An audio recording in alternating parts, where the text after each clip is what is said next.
علم اور فضل کی بات کریں، علم رسول، علم علی، علم رضا اور علم حضور تاج الشریعہ و علم صدر الشریعہ کے فیضان سے اپنے آپ کو مالا مال کریں، جس کے شریانوں میں سرکار صدر الشریعہ کا لہو دوڑ رہا ہے، جو نبیر صدر الشریعہ ہونے کا شرف رکھتا ہے، شہزادے محدث کبیر کی پاکیزہ اسٹکر مبارکہ کو اپنی پیشانی پر جس نے چسپا کیا ہے، ملک بیرون ملک اعلیٰ حضرت صدر الشریعہ کے پیغام کو جس نے عام کرنے کے لیے بڑی محنت شاقہ کی ہے، اپنی اس چھوٹی سی عمر میں جس نے بہت بڑا دین کا کام کیا ہے اور جامعہ امجدیہ کی دیواروں میں علم رسول، علم رضا کی برکتوں سے اپنی تشنگی کو بجھانے والے طلباء کرام کی پاکیزہ سماعتوں کو منور کیا ہے، بہت ادب اور احترام کے ساتھ میں سرکار حضور محدث کبیر کے شہزادے کی بارگاہ نور میں خراج تحسین پیش کرتا ہوں اور گزارش کرتا ہوں کہ میں حضور تشریف لائیں اور آپ سے ملتمس ہوں کہ آپ آئیے حضرت کا استقبال کر لیں۔ نعرہ تکبیر، ہاتھوں کو اٹھائیں، گرمی زیادہ ہے لیکن اپنے ہاتھوں کو اٹھائیں۔ نعرہ تکبیر، نعرہ رسالت، نعرہ رسالت، نعرہ رسالت، ذرا اونچی بولے، نعرہ رسالت، تحفظ ناموس رسالت، فیضان حضور صدر الشریعہ، عظمت حضور تاج الشریعہ، فیضان حضور سرکار گلزار ملت، فیضان حضور محدث کبیر شاہ صاحب قبلہ، عاشقان سرکار غوث العظم، محافظان مسلک اعلی حضرت۔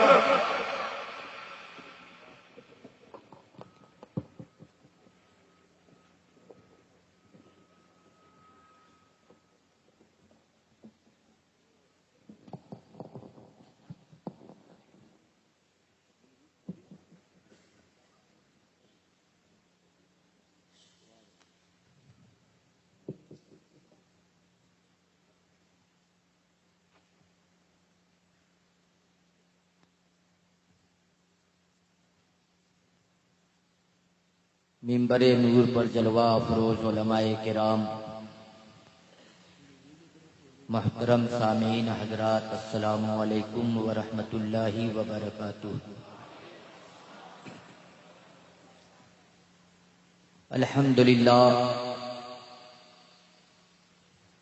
الحمدللہ وکفی والصلاة والسلام علی عبادہ الذین اصطفی، خصوصاً علی حبیبہ محمد المصطفیٰ وعلی آلہ واصحابہ اولی الصدق والصفا، اما بعد فاعوذ باللہ من الشیطان الرجیم، بسم اللہ الرحمن الرحیم، یا ایھا الذین آمنوا اتقوا اللہ وکونوا مع الصادقین۔ صدق اللہ العلی العظیم وصدق رسولہ النبی الامین الکریم، ونحن علی ذلک لمن الشاہدین والشاکرین والحمد للہ رب العالمین۔ آئیے سب سے پہلے ہم اور آپ مل کر آقا کریم رؤوف الرحیم صلی اللہ علیہ وسلم کی بارگاہ ناز میں نہایت ہی ادب و احترام کے ساتھ درود شریف کا نذرانہ پیش کرنے کی سعادت حاصل کریں۔ اللہم صلی علی سیدنا و مولانا محمد معدن الجود والکرم وعلی آلہ واصحابہ وبارک وسلم، صلاۃ و سلاما علیک یا رسول اللہ، صلاۃ و سلاما علیک یا حبیب اللہ۔ رفیقان ملت اسلامیہ، آج کا یہ بارونق اجلاس تحفظ ناموس رسالت کے نام سے موسوم ہے۔ وہیں پر عالم اسلام کی دو عظیم شخصیتیں، جن میں سے ایک حضور سیدنا صدر الشریعہ اور ایک حضور سیدنا تاج الشریعہ رضی اللہ تعالی عنہما سے جانے اور پہچانے جاتے ہیں۔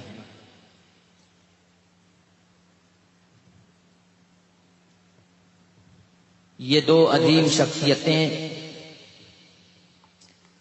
ان کے احسانات کو اگر ہم شمار کرائیں تو ہماری عمریں کم ہیں۔ یہ انہی کا کرم ہے کہ آج ہندوستان بھر میں سنی لہلہا رہے ہیں۔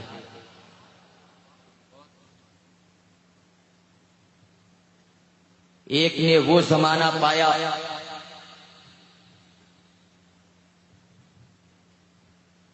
کہ جب کفر و الحاد کی آندھیاں چل رہی تھیں، بظاہر اسلام کے دعوے دار تھے، لیکن در حقیقت دل میں کفر چھپائے ہوئے تھے۔ کلمہ پڑھ کر مسلمانوں کو گمراہ کرتے، اور جب ان سے قریب کوئی آ جاتا تو پھر بغض رسالت کا اظہار کر کے اسے گمراہ کرتے۔ وہ زمانہ بڑا پرخطر تھا۔ اس زمانے میں حضور سیدنا سرکار اعلی حضرت کے دست راست ہونے کا شرف حاصل ہوا۔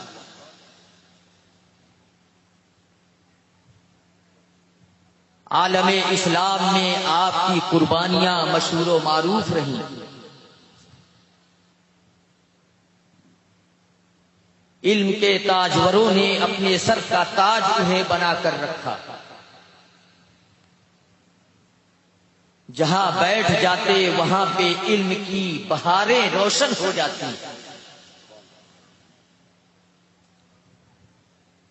کسی جنگل میں پہنچ جاتے تھے، اسے بھی مدرسہ بنا دیا کرتے۔ حضور سیدنا سرکار اعلی حضرت نے اپنے وقت کے امیر المؤمنین فی الحدیث کو یہ خط لکھ کر بھیجا کہ مجھے کام کی، میرے پاس کام کا بہتات ہے، بہت زیادہ میرے ذمہ کام ہے، مجھے ایک ایسا شاگرد عطا کر دیجئے جو میرے کاموں میں ہاتھ بٹائے۔ سیدنا محدث سورتی علیہ رحمت و رضوان اپنے اس شاگرد کو لے کر کے بارگاہ اعلی حضرت میں حاضر ہوتے ہیں، جن کے بارے میں خود ارشاد فرماتے ہیں کہ مجھ سے اگر کسی نے پڑھا ہے تو صدر الشریعہ نے پڑھا ہے، امجد علی نے پڑھا ہے۔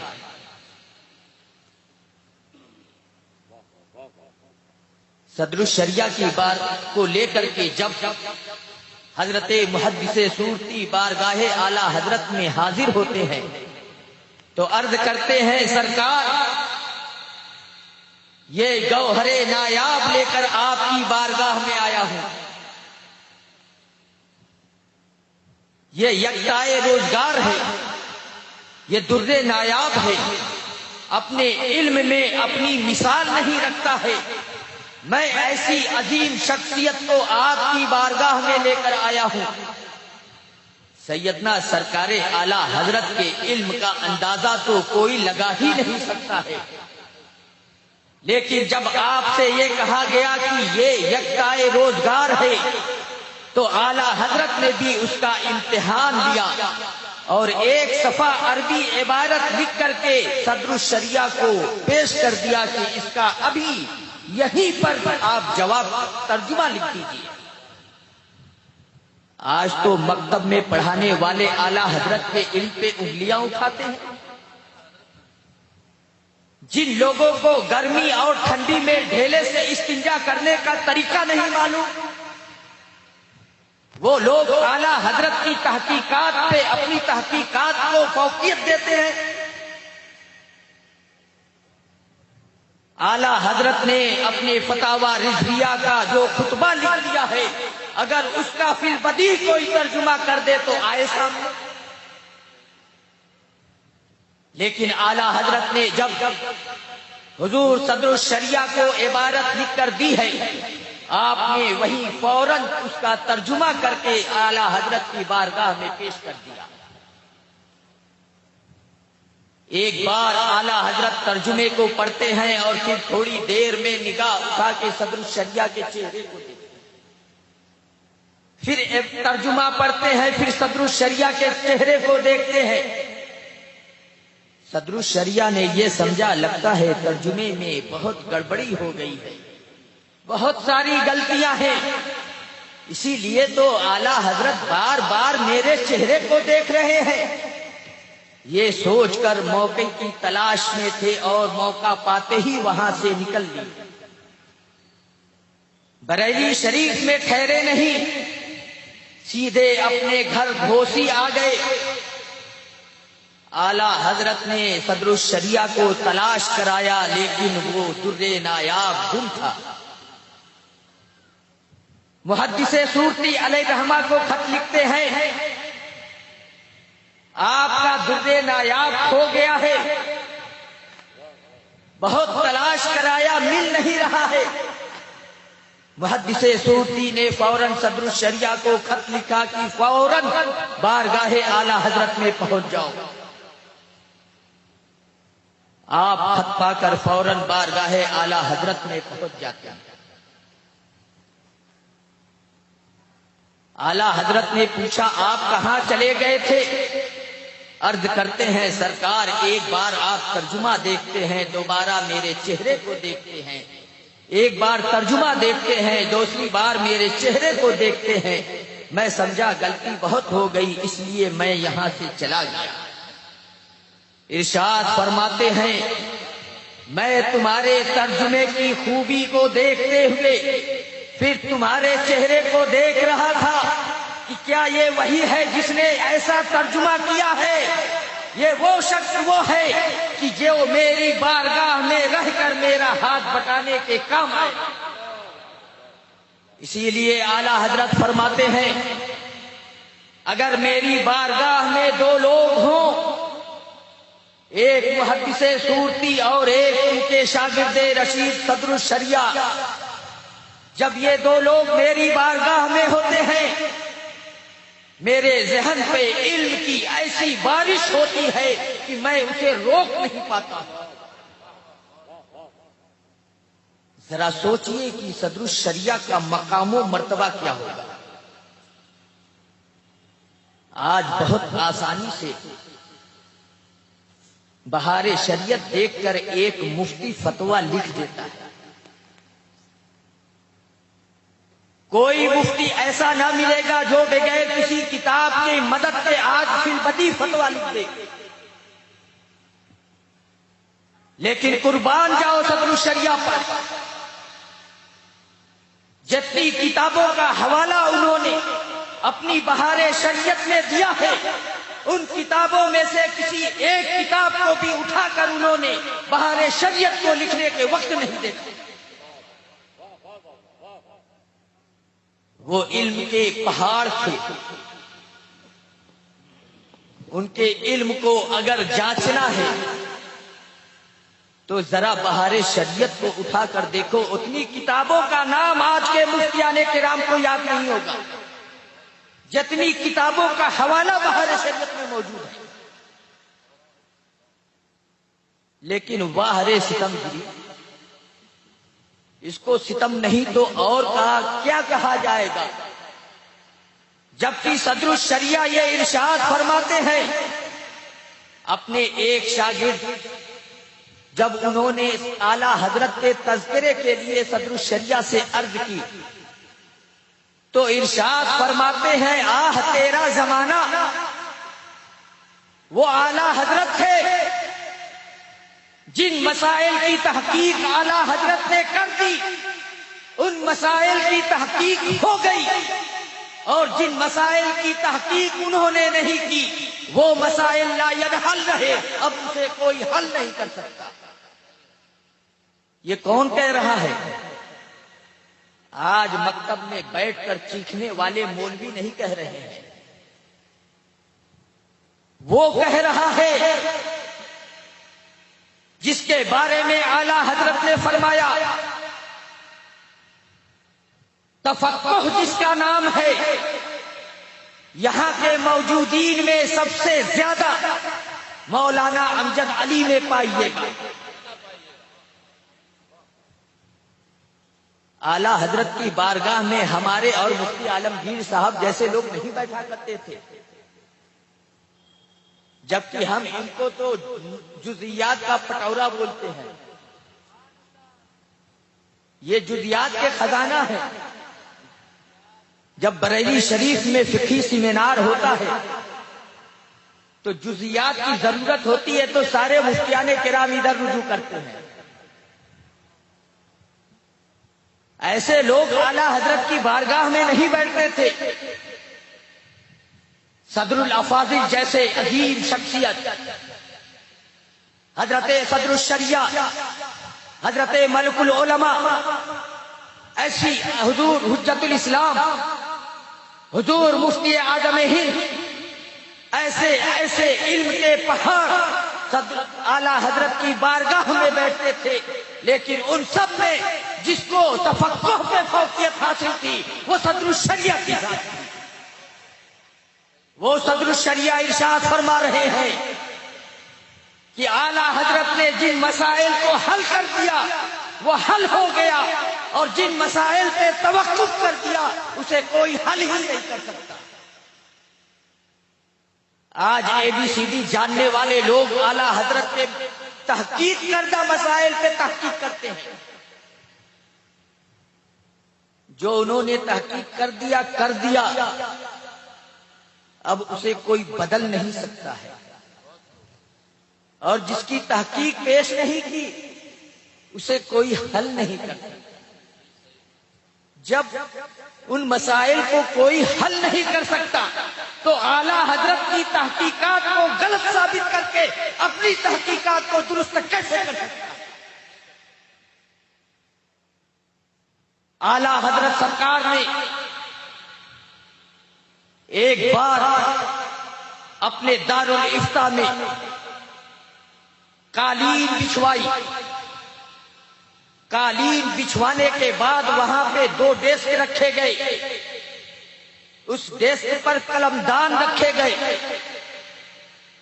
اعلی حضرت نے صدر الشریعہ کا ہاتھ پکڑا، حضور مفتی اعظم ہند کا ہاتھ پکڑا، اور یہ ارشاد فرمایا اللہ و رسول کی طرف سے مجھے جو حکم ہوا ہے میں اس حکم کے مطابق آپ دونوں کو قاضی اسلام مقرر کرتا ہوں۔ اب آپ دونوں کے حکم کی وہی حیثیت ہوگی جو قاضی اسلام کی حیثیت ہے۔ یہ پڑھتے سب ہیں، سنتے سب ہیں، لیکن ان کا عمل کیا ہے؟ بے خبر کوئی نہیں، مگر بے خبر ہونے کی کوشش سب کرتے ہیں۔ جب تک حضور صدر الشریعہ تھے انہوں نے اپنی پوری زندگی یہی فتویٰ دیا کہ مائک پر نماز نہیں ہو سکتی۔ چلیے آپ یہ کہہ سکتے ہیں صدر الشریعہ کا وصال سن 48 میں ہوا تھا، وہ زمانہ اتنی ترقیوں کا نہیں تھا، وہ زمانہ اتنی ترقیوں کا نہیں تھا، وہ آزادی کے فوراً بعد وصال فرما گئے۔ لیکن آپ مفتی اعظم کے بارے میں کیا کہیں گے؟ اعلی حضرت بھی جان رہے تھے کہ ان 2 قاضی اسلام جن کو مقرر کر رہا ہوں ان میں ایک جلد ہی وفات پا جائے گا، لیکن ایک ایسا ہوگا جو ایک لمبی مدت تک باحیات رہے گا تاکہ امت مسلمہ کے مسائل کو وہ حل کرتا رہے۔ حضور مفتی اعظم ہند بھی پوری زندگی یہی فتویٰ دیتے رہے کہ مائک پر نماز نہیں ہوگی۔ اب آپ بتائیے، اگر میں اے بی سی ڈی جاننے والا یہ کہوں کہ وہ لوگ دقیانوسی خیالات کے لوگ تھے، وہ لوگ پرانے زمانے کے لوگ تھے، زمانہ ترقی کر گیا، زمانہ ترقی کر سکتا ہے مگر مسائل شرعیہ وہی باقی رہیں گے، عقائد وہی درست رہیں گے۔ اس میں کوئی ترقی نہیں ہوتی ہے کہ جن مسائل کو حرام قرار دیا گیا ہے اب بعد کے لوگ آ کر اس کو جائز قرار دیں۔ ایسا نہیں ہوتا ہے، بلکہ ایسا ہوتا ہے کہ کوئی نوپید مسئلہ ہو تو اس کی تحقیق اپنے فقہا کی جزئیات کی روشنی میں حل کر کے امت مسلمہ کی رہنمائی کی جاتی ہے۔ لیکن جن چیزوں کو ہمارے اکابرین نے حرام کر دیا ان چیزوں کو ہم جائز نہیں کر سکتے۔ ذرا سوچئے، شریعت اسلامیہ نے نماز کے درست ہونے کے لیے یہ شرط نہیں رکھی ہے کہ جب تک مصلی امام کی آواز کو نہیں سنے گا اس کی نماز نہیں ہوگی، بلکہ یہ شرط رکھی ہے کہ امام کی ابتدا وہ کرے گا تو اس کی نماز درست ہو جائے گی۔ اگر آواز کو سن ہی کے نماز درست ہوتی تو پھر بتائیے وہ بہرے لوگ کہاں جائیں گے جو پہلی صف میں بھی ہوں گے امام کی قرات نہیں سن سکتے؟ کیا ان کی نمازیں ہو جائیں گی؟ اگر آپ یہ کہیں گے کہ پچھلے صف والوں کو امام کی قرات نہیں پہنچ رہی ہے تو یہ بیچارہ پہلی صف میں ہے، اس کا کیا قصور ہے کہ یہ اگر امام کی آواز نہیں سن رہا ہے تو اس کی نماز نہیں ہوگی؟ شریعت نے ہر ایک کا خیال رکھا ہے، چاہے پہلی صف میں رہنے والا امام کی آواز نہ سنے، چاہے مسجد کے باہر کھڑے رہنے والا جو امام کی ابتدا کر رہا ہے وہ امام کی آواز نہ سنے، دونوں کی نمازیں ہو جائیں گی اور یہ درست ہے۔ مائک سے تو صرف آپ یہ سن سکتے ہیں کہ امام کی قرات کیسی ہے، خوبصورت پڑھ رہا ہے کہ کیسی پڑھ رہا ہے، بونڈی آواز سے اس سے زیادہ کا کچھ فائدہ نہیں، لیکن اتنا نقصان ضرور ہے کہ نماز بھی پڑھ رہے ہیں اور نماز بھی نہیں ہو رہی۔ اس لیے عزیزان ملت اسلامیہ، ہم ان فقہا کی بات مانتے ہیں جن کو اعلیٰ حضرت نے قاضی اسلام مقرر کیا ہے۔ آج زمانہ پرفتن ہے، حالات بگڑ رہے ہیں، لیکن اس بگڑنے کا یہ مطلب نہیں ہے کہ ہم بے راہ رو ہو جائیں۔ ہمارے اندر آج بھی ایسے جلیل الشان علماء موجود ہیں جن کے اندر خشیت الہی کوٹ کوٹ کر بھرا ہوا ہے۔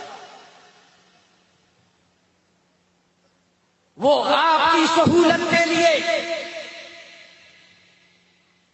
عذاب الہی کو اپنے سر پر لینا گوارا نہیں کرتے ہیں۔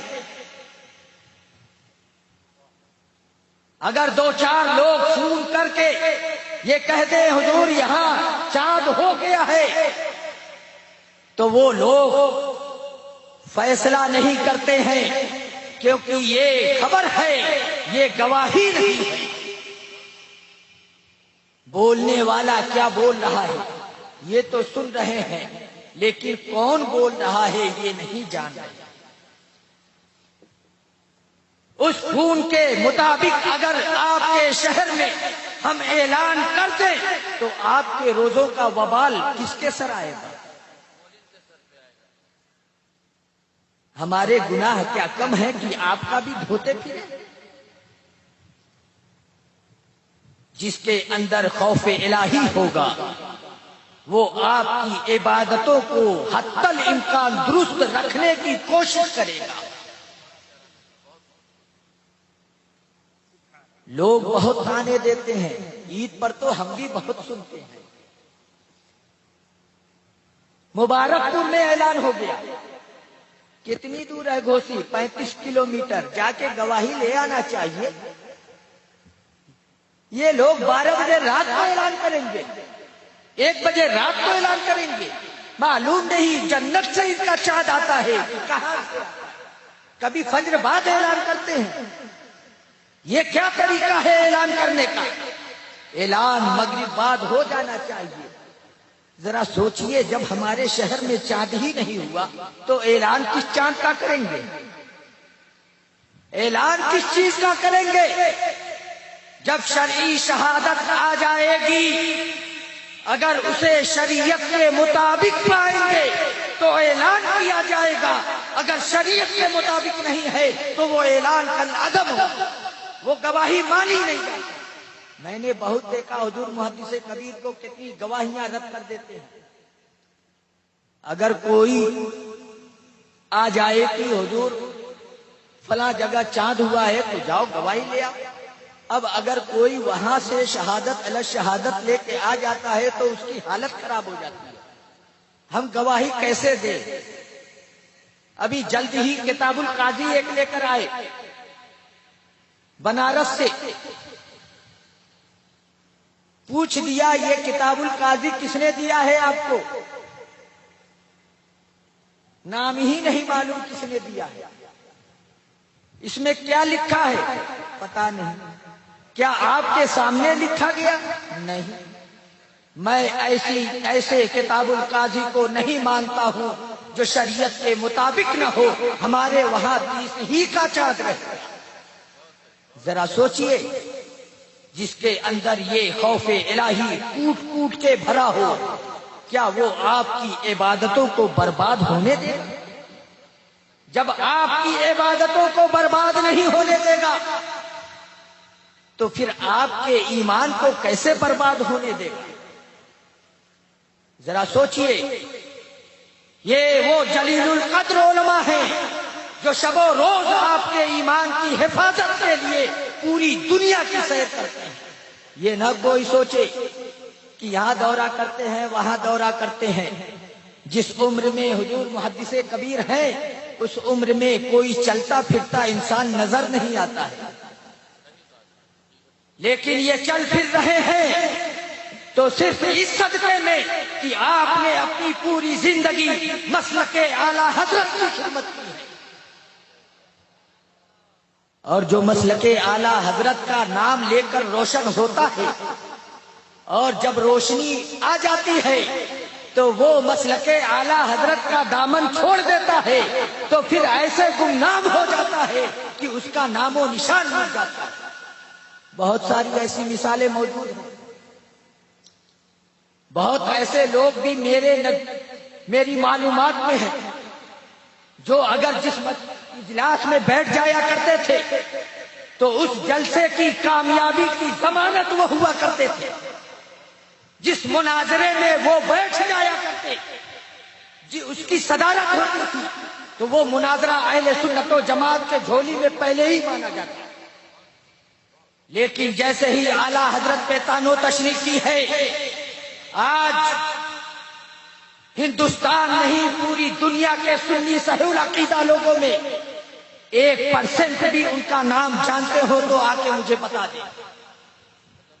آج کی نئی نسل میں کوئی ان کا نام نہیں جانتا، صرف علماء کی جماعت میں ان کا نام جانا جاتا ہے، لیکن وہ بھی اچھے لقب سے نہیں جانا جاتا ہے، ان کی خیانتوں سے جانا جاتا ہے۔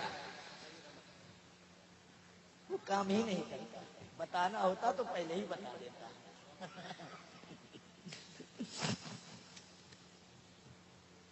ہمارا کام اصلاح حال ہے۔ اگر لوگوں کی اصلاح ہو جائے، لوگوں کے عقائد سمجھ جائیں، لوگوں کے اعمال درست ہو جائیں تو یہی ہماری کامیابی ہے۔ ذرا سوچئے، آج کا پرفتن ماحول اتحاد چاہتا ہے۔ وہ کہتا کیا ہے؟ کلمہ پڑھنے والا ہے تو ہمارا بھائی ہے۔ فرقے یہ مولانا لوگوں نے بنائے ہیں، کسی کو دیوبندیوں میں بانٹ دیا، کسی کو اہل حدیث بنا دیا، جس کو چاہا اس کو غیر مقلد قرار دیا، جس کو چاہا اس کو بنا دیا، جسے چاہا قادیانی بنا دیا، جسے چاہا نیچری بنا دیا۔ لیکن غور کرو، اس میں ایک قدر مشترک ہے وہ ہے کلمہ. ایک قدر مشترک ہے جو سب نے پائی جاتی ہے، وہ ہے کلمہ پڑھتے سب ہیں، چاہے بریلوی ہو، چاہے دیوبندی ہو، رافضی ہو، چاہے قادیانی ہو، غیر مقلد ہو، سلفی ہو، وہابی ہو، نیچری ہو، شمنیازی ہو، چاہے دنیا میں جتنے بھی فرقے پائے جاتے ہیں وہ سب کلمہ پڑھتے ہیں.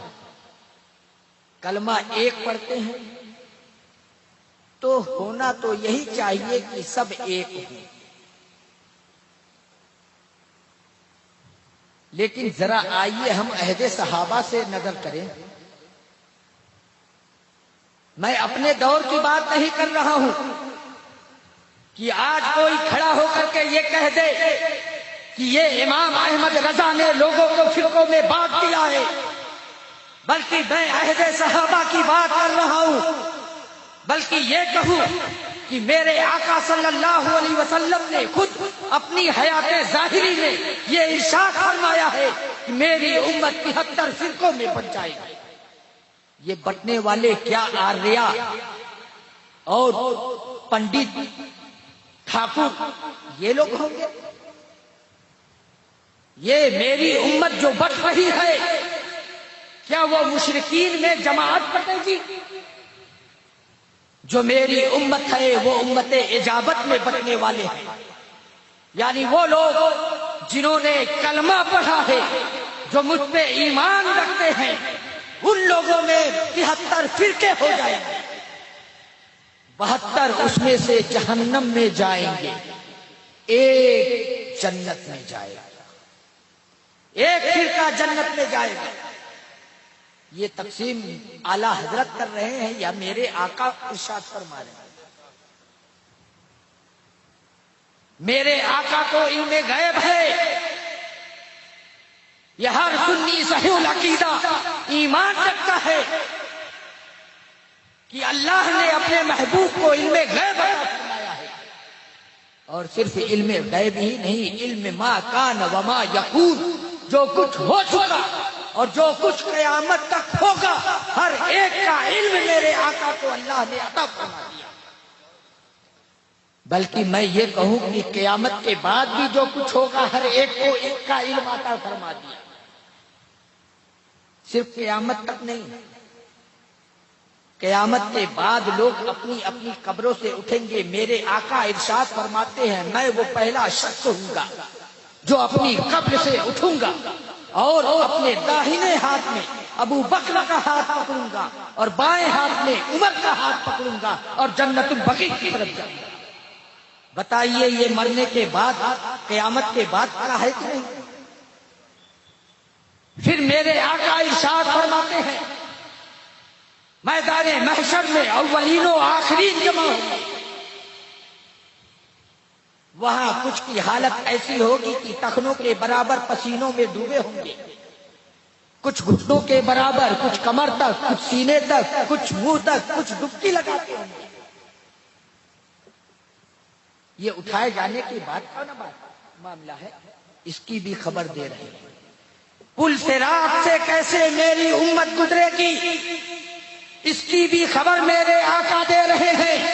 میری امت جب پل صراط سے گزرے گی تو جبریل امین اپنا پر بچھا دیں گے. یہ پل صراط سے گزرنے کی خبر ہے. اس کے بعد میرے آقا ارشاد فرماتے ہیں میں وہ پہلا شخص ہوں گا جو جنت کا دروازہ سب سے پہلے کھٹکھٹائے گا. بولیے جنت میں داخلے سے پہلے کی خبر میرے آقا دے رہے ہیں کہ نہیں؟ پھر جنت میں داخلے کے بعد کا میرے آقا ارشاد فرماتے ہیں میں اس شخص کو بھی جانتا ہوں جو جنت میں سب سے اخیر میں داخل کیا جائے گا. بتائیے جنت میں داخلے کی بات کی خبر دے رہے ہیں. جب جنت میں اللہ ساری نعمتیں اب جنتیوں کو عطا فرما دے گا تو میرے آقا ارشاد فرماتے ہیں رب ذوالجلال جنتیوں سے ارشاد فرمائے گا اے میرے بندو کیا کوئی نعمت رہ گئی جو تمہیں نہ ملی؟ بتائیے یہ ساری نعمتیں ملنے کے بعد کی خبر ہے. سب لوگ ایک دوسرے سے مشورہ کریں گے کیا کوئی ایسی نعمت باقی ہے؟ آج لوگ علماء پہ انگلی اٹھاتے ہیں، لیکن ان جنتیوں سے پوچھو جن کا واقعہ بھی ذکر کر رہا ہوں. سب ایک دوسرے کا منہ دیکھیں گے کیا کوئی نعمت باقی ہے؟ لوگ کہیں گے ہمیں تو نہیں معلوم، چلو عالم صاحب کے پاس، ہو سکتا ہے وہ کچھ بتا دیں. عالم کے پاس آئیں گے، ان سے عرض کریں گے وہ لوگ کیا کوئی ایسی نعمت بھی باقی ہے جو ابھی ہمیں نہ ملی؟ تو وہ کہیں گے ہاں ایک نعمت ہے، وہ ہے دیدار الہی. بولیے جنت تک میں لوگ علماء کے محتاج ہیں.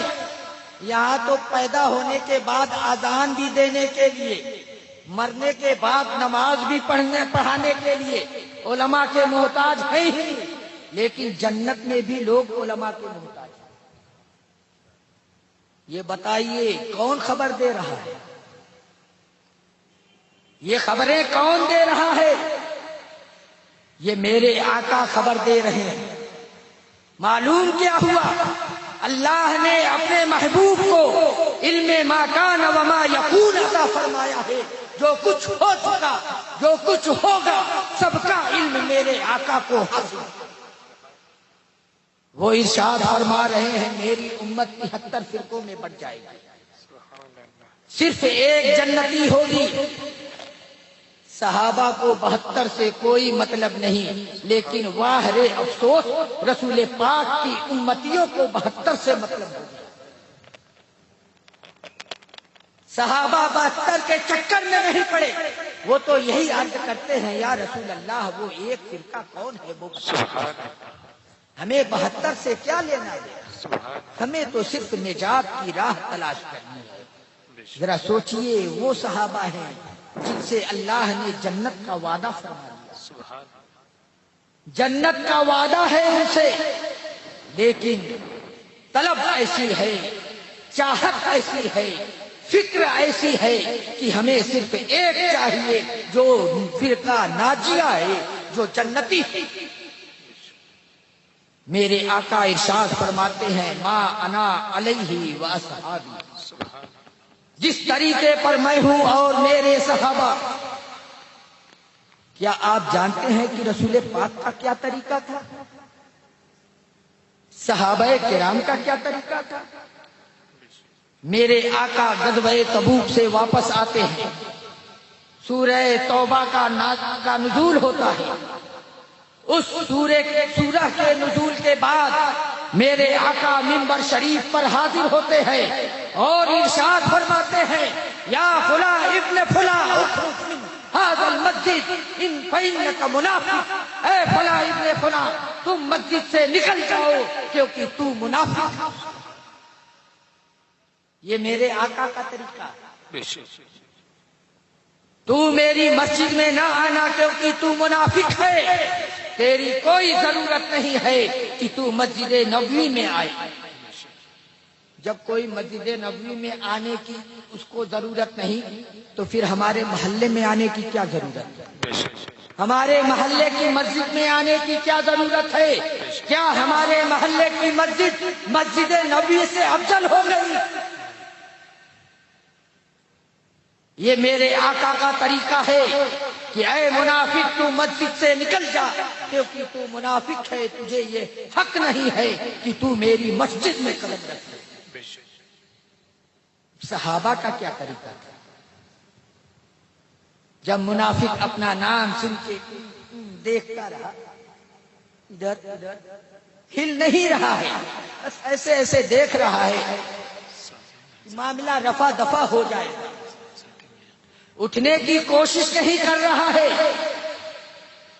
اس منافق کے جو رشتہ دار تھے مسجد میں وہ کھڑے ہو گئے اور بالوں کا جوٹا پکڑ کر کے گھسیٹتے ہوئے مسجد سے باہر نکالا اور باہر نکال کر 2-4 لات اس کے سینے پہ رسید کیا اور یہ کہا اگر تو دوبارہ مسجد میں آ گیا تو اب تو زندہ واپس نہیں جا سکتا. یہ صحابہ کا طریقہ ہے.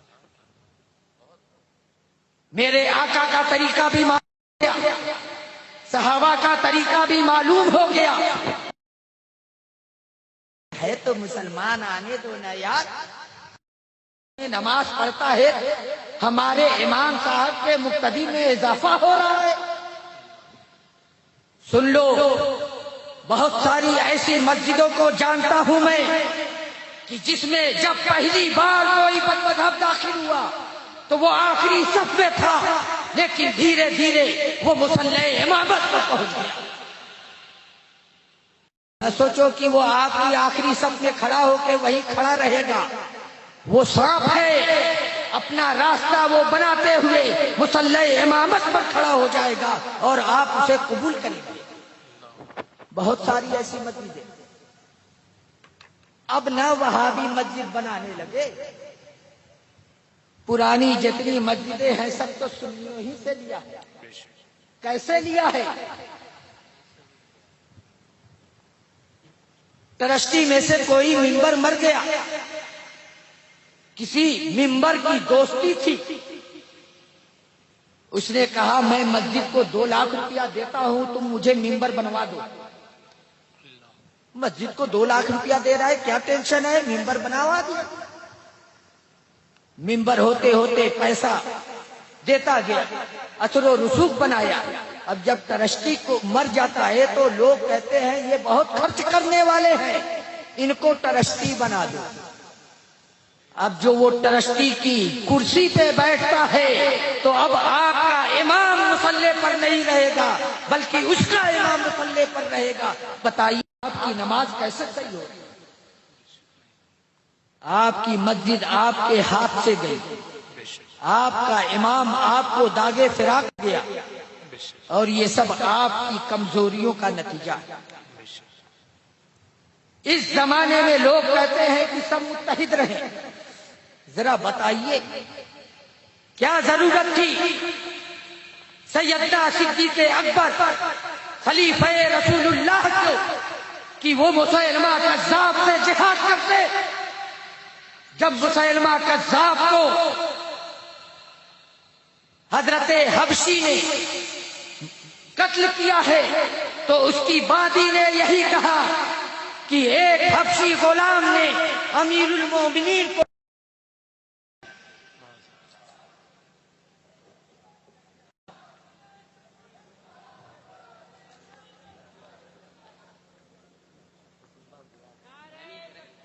اللہ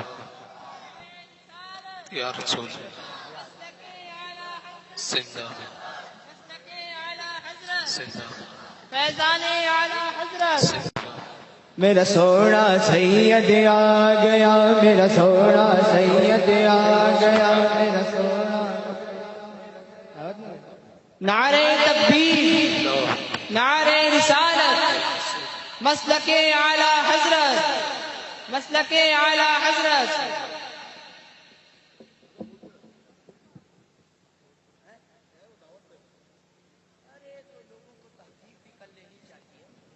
حضور گلزار ملت، حضور گلزار ملت، حضور محدث کبیر، حضور محدث کبیر، حضور محدث کبیر۔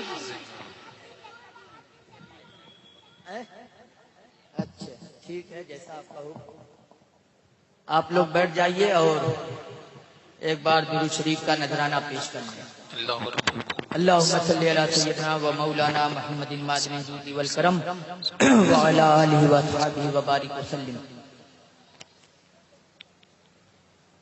تو میں یہ کہہ رہا تھا کہ جس وقت حضرت حبشی نے مسیلمہ کذاب کو قتل کیا ہے، اس وقت اس کی بادی یہ منظر دیکھ رہی تھی، وہ وہی سے پکار کر کہتی ہے کہ ایک حبشی غلام نے امیر المومنین کو قتل کر دیا۔ میں پوچھنا چاہتا ہوں کیا وہ کفر کا دعوے دار تھا؟ اس کے ماننے والے اسے امیر المومنین کہہ رہے ہیں، تو پھر حضرت ابو بکر صدیق کو کیا ضرورت پڑی کہ وہ مسیلمہ کذاب سے جہاد کرتے؟ ضرورت یہ تھی کہ تحفظ ناموس رسالت، یہ سب سے اہم مسئلہ ہے۔ اس نے نبوت کا دعویٰ کیا تو صدیق اکبر کو یہ گوارا نہیں ہوا کہ جو نبوت کا دعویٰ کرے وہ روئے زمین پر سانس لے. اور آئیے ایک بہت بڑا فرقہ، یہ وہابی تو آج بہت بڑا فرقہ تھا معتزلہ، کم سے کم 600 سال تک اپنے وجود کے ساتھ امت مسلمہ میں باقی رہا. اس کا ایک عقیدہ یہ ہے قرآن یہ مخلوق ہے، اللہ کا کلام نہیں ہے. جبکہ ہم اہل سنت و جماعت کا یہ عقیدہ ہے کہ کلام اللہ، یہ قرآن مجید اللہ کا کلام ہے، اور کلام یہ قدیم ہے جیسے اللہ قدیم ہے، یہ مخلوق نہیں ہے. کلام متکلم کی صفت ہوا کرتا ہے، تو جیسا متکلم ویسا اس کا کلام. جب اللہ قدیم ہے، واجب الوجود ہے، ازلی ہے، ابدی ہے، تو اس کا کلام بھی انہی صفات کا حامل ہو. لیکن معتزلہ نے جب یہ عقیدہ برپا کیا ہے تو امام احمد ابن حنبل کو کیا ضرورت پیش آئی کہ وہ اپنی پیٹھوں پر کوڑوں کو برداشت کرتے، جیل کی صعوبتوں کو برداشت کرتے. وہ اس لیے ہے کہ تحفظ اسلام کرنا ہے اور لوگوں کے ایمان کی حفاظت کرنا ہے. ذرا سوچئے، اگر وہ لوگ سنی صحیح العقیدہ ہوتے تو ان کے خلاف کھڑے ہونے کی ضرورت کیا تھی؟ معلوم یہ ہوا کہ جب لوگ کلمہ پڑھنے کے بعد اسلام میں ایسے عقیدوں کو رائج کریں گے جو اسلام کا حصہ نہیں ہے، تو پھر وہ جو ایجاد کر رہا ہے وہ باطل فرقہ کہلائے گا، اسلام سے اس کا کوئی واسطہ نہیں ہوگا. ذرا آئیے ہندوستان کی سرزمین کا بھی جائزہ لے لیں. ایک زمانہ مغلوں کا تھا، آج بڑی سیاست ان پر ہوتی ہے. ان بادشاہوں میں ایک اکبر دا گریٹ کہا جاتا ہے، سمراٹ اکبر، بہت بڑا بادشاہ. کچھ نالائق ملاؤں نے اس کے کھوپڑی میں ایک بات ڈال دی، ہر 1000 سال کے بعد ضرورت پڑتی ہے کہ ایک اسلام کی تجدید کی جائے. اس نے ایک نیا مذہب، نیا دین جاری کیا. بادشاہ ہے، اس کی مخالفت مول لینا آسان کام نہیں. کیوں ہے؟ اس نے ایک دین ایجاد کیا جس کا نام دین الہی رکھا. مسلمان ہو یا کافر ہو یا کسی بھی مذہب سے تعلق رکھنے والا ہو، بحیثیت انسانیت سب برابر ہے. کسی کو کسی کے اوپر فوقیت حاصل نہیں ہے، سب یکساں ہے، کوئی جدا نہیں ہے. جب یہ عقیدہ اور یہ دین جاری کیا گیا تو کیا ضرورت تھی حضرت مجدد الف ثانی کو کہ حکومت وقت کے خلاف وہ علم جہاد کو بلند کرتے اور دین الہی کی مخالفت کرتے وہ جیل کے اندر سلاخوں میں پڑے رہتے. یہ صرف اس لیے کہ اسلام اپنی اصلی صورت پر باقی رہے. اسلام کی حفاظت کرنا یہ علماء ربانیین کی ذمہ داری ہے کہ اگر اسلام میں کوئی خرافات داخل کرنے کی کوشش کر رہا ہے تو ان خرافات کو وہ اسلام سے دور کرے، اور جو اس میں مبتلا ہونے کی کوشش کرتا ہے ایسے لوگوں کی بھی خبر گیری کریں اور ان کی صحیح رہنمائی کریں کہ آپ کا عقیدہ اس کی وجہ سے خراب ہو رہا ہے. اگر آپ امت مسلمہ میں ہیں آقا کریم صلی اللہ علیہ وسلم کا کلمہ پڑھتے ہیں تو پھر اس گروہ میں آ جائے جس کے بارے میں میرے آقا نے فرمایا ہے کہ یہ گروہ جنتی ہے۔ ایک وقت کلمہ پڑھنے والے لوگ ایسے بھی آ گئے جو کلمہ پڑھ کر میرے آقا کی شان میں گستاخیاں کرنے لگے۔ کلمہ پڑھنے کے بعد اللہ رب العزت کی شان میں بے ادبیاں کرنے لگے اور یہ بھی کہنے لگے کہ اللہ چوری کر سکتا ہے، اگرچہ نہ کرے، اگر نہیں کر سکتا تو بندوں کی طاقت اللہ سے بڑھ جائے گی، کیونکہ بندہ چوری کر سکتا ہے بلکہ کرتا بھی ہے۔ اس طرح سے لوگوں کے کیا مسلمانوں کے عقائد کو خراب کرنے کی ناپاک کوشش کی گئی۔ اس وقت بریلی کی سرزمین سے امام احمد رضا سرکار اعلی حضرت نے قلم کو اٹھایا ہے اور اس طریقے سے ان کا رد بلیغ کیا ہے کہ آج تک وہ سانس لینے سے محروم ہیں۔ اور آج جو ان کی سانسیں چل رہی نا، یہ بیوقوف دوست کی ہمدردیاں ہیں۔ جو ہمارے بیوقوف دوست ہیں وہ ان کی ہمدردیاں ہیں کہ وہ آج آئی سی یو میں پڑے ہوئے، ورنہ وہ کبھی کا دفن ہو گئے۔ جو علماء ربانیین میں ہوگا وہ آپ کا خیر خواہ ہوگا۔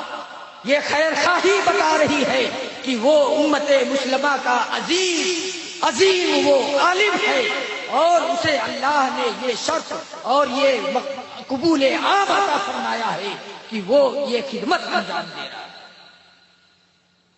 جب ہم آج کے زمانے میں آتے ہیں، آج کا زمانہ اب ایک نیا شوشہ اڑ گیا صلح کلیت کا۔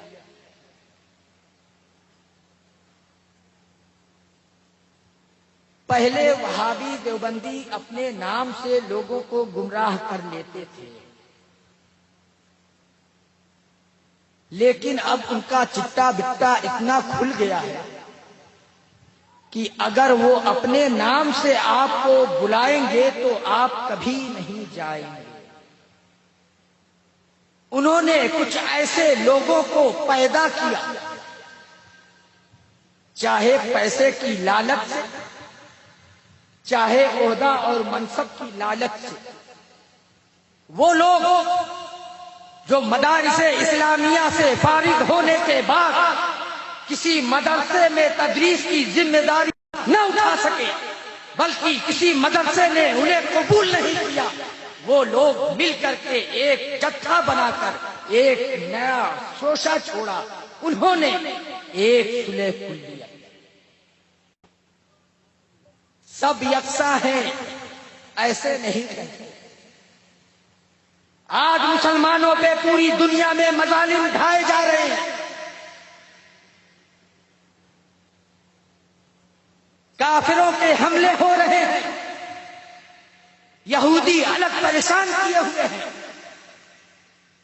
عیسائیوں کی الگ یلغار ہے، ان کا ہدف صرف مسلمان ہے، وہ کسی کو سنی اور دیوبندی کہہ کے پوچھ کے نہیں مارتا کہ آؤ تم سنی ہو، چلو ٹھیک ہے، کون دیوبندی ہے اس کو ماروں گا، یہ کوئی نہیں پوچھتا، بس مسلمان ہے اس کو مارو۔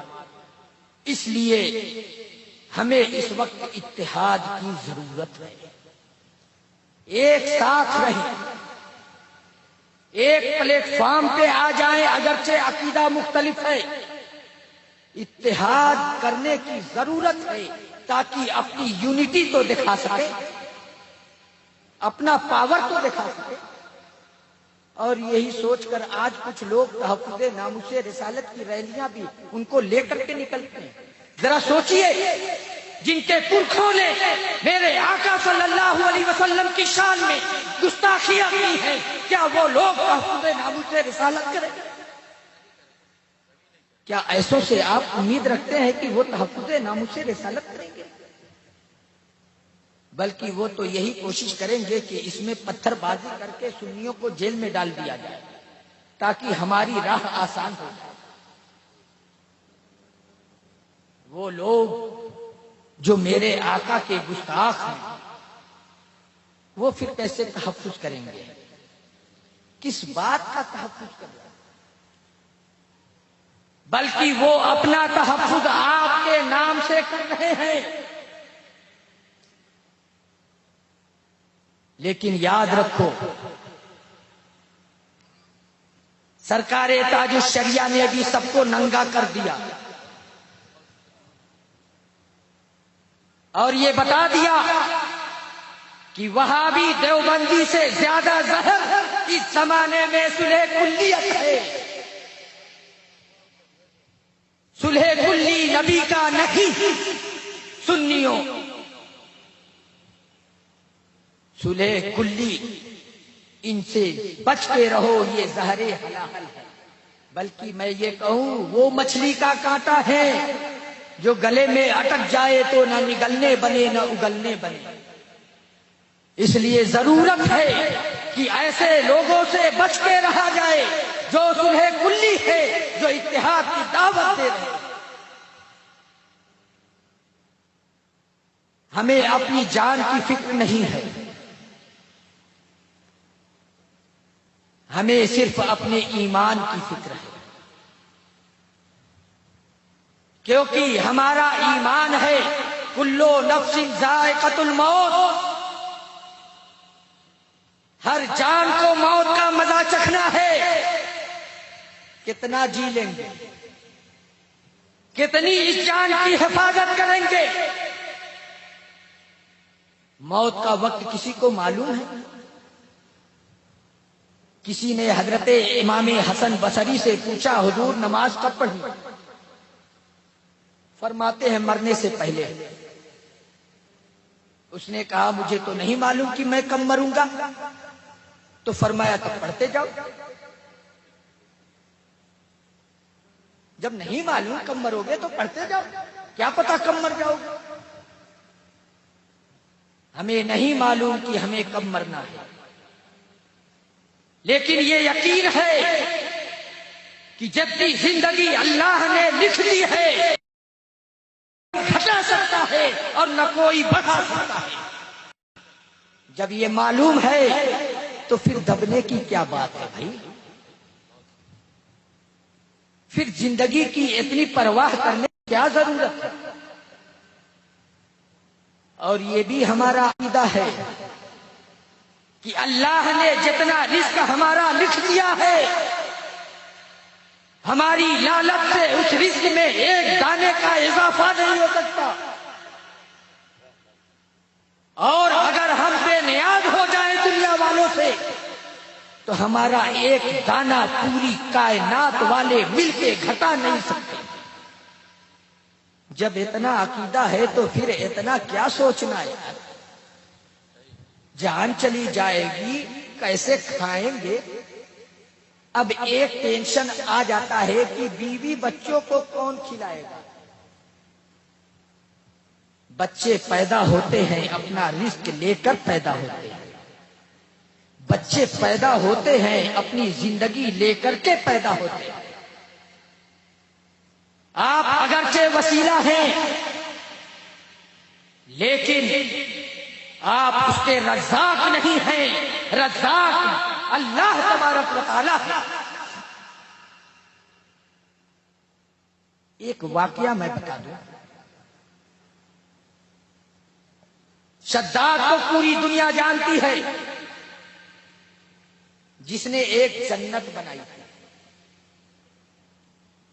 شداد کی جنت ارم مشہور و معروف ہے، جانتے ہیں اس کا واقعہ کچھ؟ شداد کی ماں اپنے گود میں ایک دودھ پیتے بچے کو لے کر کے سمندر کا سفر کر رہی تھی۔ اچانک طوفان آیا، کشتی بکھر گئی،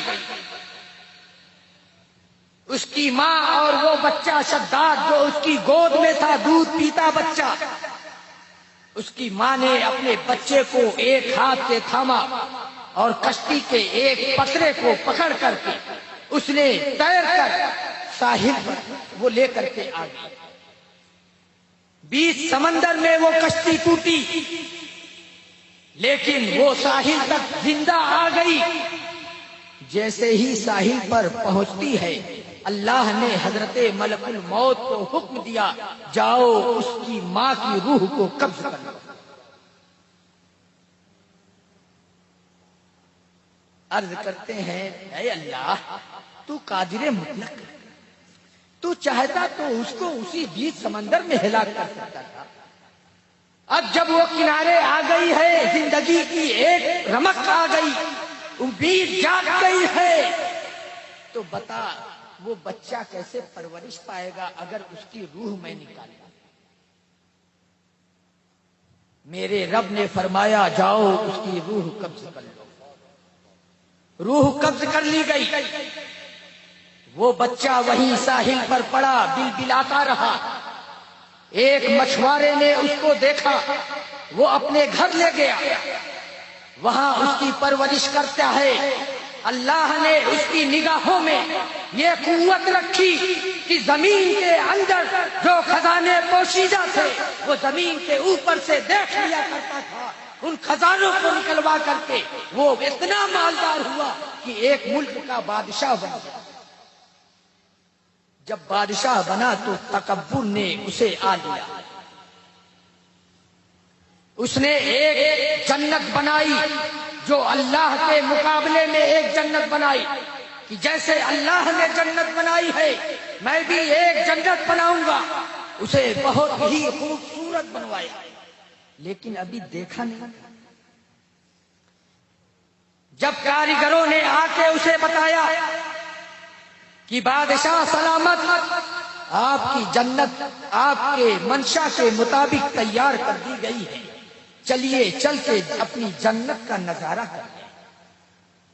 جیسے ہی وہ جاتا ہے، اس کے گھوڑے کی ایک ٹاپ باہر اور ایک اس کے جنت کے دروازے پر ہوتی ہے۔ اللہ نے ملک الموت کو حکم دیا جاؤ اس کی روح قبض کر لو۔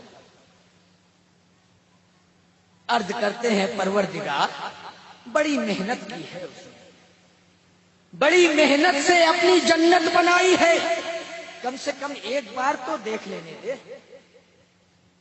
ایک بار دیکھ لے، اس کے دل کی حسرت پوری ہو جائے۔ میرے رب نے فرمایا اے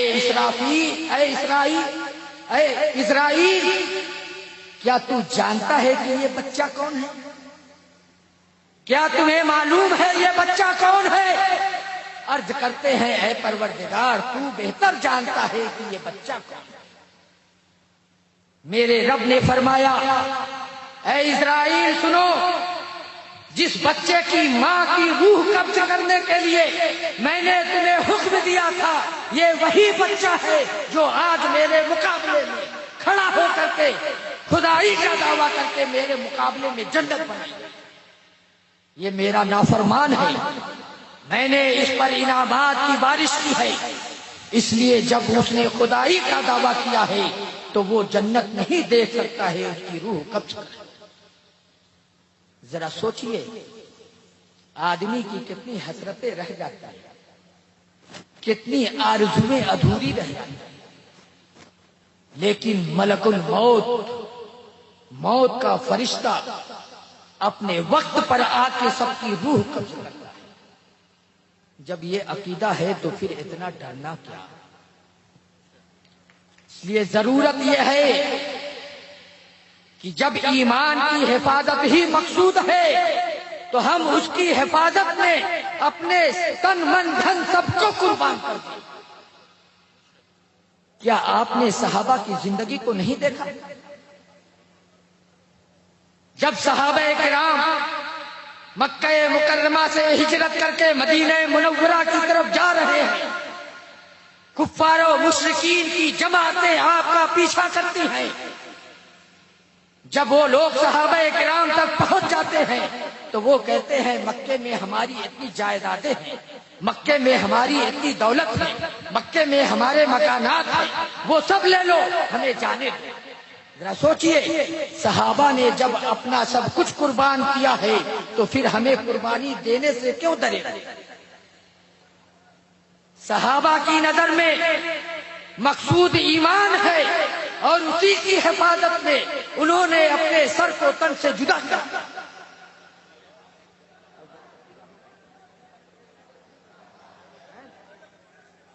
ماشاءاللہ، یہ خوشیوں کا بگل، مبارکبادیاں، یہ نعروں کی مبارک آوازیں اور ضیائی گروپ پالی راجستھان کا یہ عشق جو ہماری سماعتوں کے محراب حرم کے نیچے محبتوں کی نماز کی تکمیل کی دعوت دے رہا ہے، اس بات کا غمازی کرا رہا ہے، یہ باور کرا رہا ہے کہ شاید نہیں، یقینی طور پر ممبر شریف پر حضور صدر الشریعہ کے شہزادے حضور محدث کبیر شاہ صاحب قبلہ کی آمد ہو رہی ہے، اور ساتھ ساتھ وارث جبہ مولا کائنات حضور شاہ سیدی سرکار گلزار میاں شاہ صاحب قبلہ کی آمد ہو رہی ہے۔ پورا مجمع، ممبر کے علماء، طلباء، آپ بھی دونوں ہاتھوں کو اٹھائیں، استقبال کر لیں۔ نعرہ تکبیر، ذرا محبت کے ساتھ دونوں اپنے ہاتھوں کو اٹھائیں اور ان آقاؤں کو گواہ بنائیں۔ نعرہ تکبیر، نعرہ رسالت۔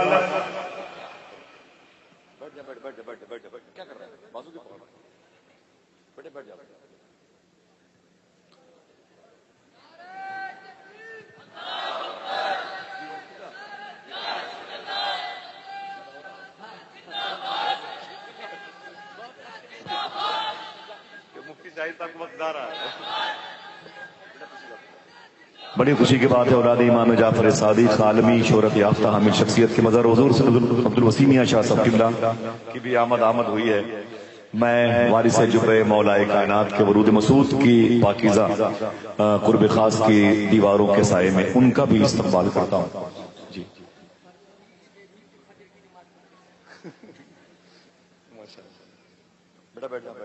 آپ لوگ بیٹھ جائیں، اور ماشاءاللہ الحمدللہ اللہ کا شکر ہے کہ اس وقت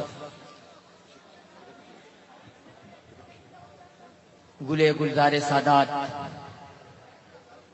حضور سیدنا گلزار ملت مدد اللہ العالی تشریف فرما ہیں، ان کے نورانی چہرے کی زیارت کریں، اور بس 1 سے 2 منٹ میں رخصت ہو جاؤں گا۔ درود شریف پڑھ لیں۔ اللہم صلی علی سیدنا و مولانا محمد معدن الجود والکرم وعلی آلہ و اصحابہ وبارک وسلم۔ تو میں یہ کہہ رہا تھا، جب صحابہ کرام نے اپنا سب کچھ ایمان کی حفاظت کے لیے قربان کر دیا، لیکن انہوں نے اپنے ایمان پہ حرف نہیں آنے دیا، تو پھر آج ہمیں کیا ضرورت پڑی ہے کہ ہم اپنے ایمان پہ خراش ڈالیں اور اپنا سب کچھ بچانے کی کوشش کریں؟ ہمیں تو صحابہ کے طریقے پر چلنا ہے۔ ہمارا ایمان ہی ہے جو ہمارے ساتھ ہماری قبروں میں جائے گا، اور کوئی بھی ہماری قبر میں نہیں جائے گا۔ جو ساتھ جائے گا اس کی حفاظت کی فکر ہونی چاہیے، اور جو نہیں جائے گا اس کے چکر میں پڑے ہوئے۔ اس لیے اس پرفتن دور میں ضرورت ہے کہ ہم اپنے ایمان کی حفاظت کریں، اور یہ ایمان کی حفاظت اس زمانے میں سرکار اعلیٰ حضرت کی محبت سے ہوگا۔ اگر آپ کی محبت ہے تو پھر ایمان کی حفاظت ہو رہی ہے، اور ضرورت ہے کہ ہم اپنے بچوں کو بھی اسی کی تعلیم دیں اور ان کے ایمان کی حفاظت کا بندوبست کر کے اس